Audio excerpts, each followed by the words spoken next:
What's up sa inyo mga kabyanan? So welcome back sa another video na naman. Sana sa video na ito, sa kwento ko ngayon, meron ka na namang bagong matututunan.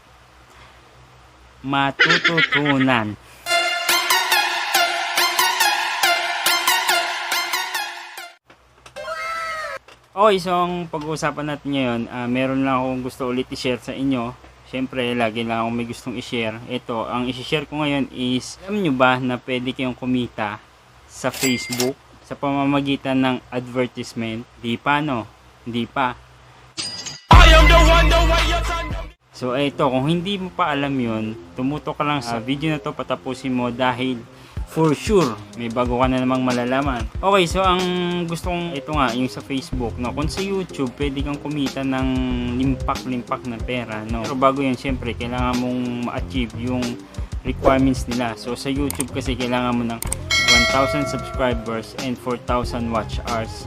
So sa Facebook naman pwede ka rin kumita doon, pero sa pamamagitan ng Facebook page. So hindi doon sa Facebook account mo mismo, sa profile mo, hindi doon. Kailangan mong gumawa ng page. Kung mapapansin mo sa YouTube, marami kang nakikita ng mga videos. Yun ay mga page, mga Facebook page. So yun kung yun ang purpose ng mga gumagamit ng page na yun, kung bakit merong mga ganon na page. Magulo, no? Medyo magulo.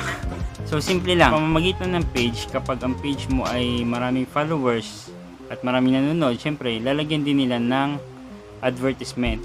So sa Facebook, ang kanila namang requirements para magkaroon ng advertise yung mga videos na i-upload mo doon is kailangan meron kang at least 10,000 na followers. Maabot mo yung requirements nila na 30,000 watch hours or minutes. So 30,000 na tigwa 1 minute. And then yung haba ng video na i-upload mo doon dapat 3 minutes pataas. Okay? Ulitin ko. So yung requirements nila is kailangan meron kang 10,000 na followers. Tapos kailangan maabot mo yung 30,000 minutes within 60 days. Halimbawa, in-upload mo yung video ngayon. Kailangan yung video na yon within 60 days magkaroon ka ng 10,000 na followers, tapos 30,000 minutes within 60 days. So that's the time na lalagyan nila ng advertisement yon. So dun sa Facebook, madali lang naman yun i-set Nakapunta ka sa Facebook, mo lang yung create sa taas ng profile mo, tapos maggawa ka ng page mo, pangalanan mo kahit anong page gusto mo. Katulad ng page ko na ginawa, kung gusto mo bisitahin mo yung page ko sa Facebook, tapos i-follow mo na din para maabot natin yung 10,000 followers and 30,000 minutes. So sa Facebook naman, hindi ko pa alam kung magkano yung binabayad nila, pero alam ko sa pagre-research ko din sa YouTube, yung iba malaki yung kita, depende sa haba ng video.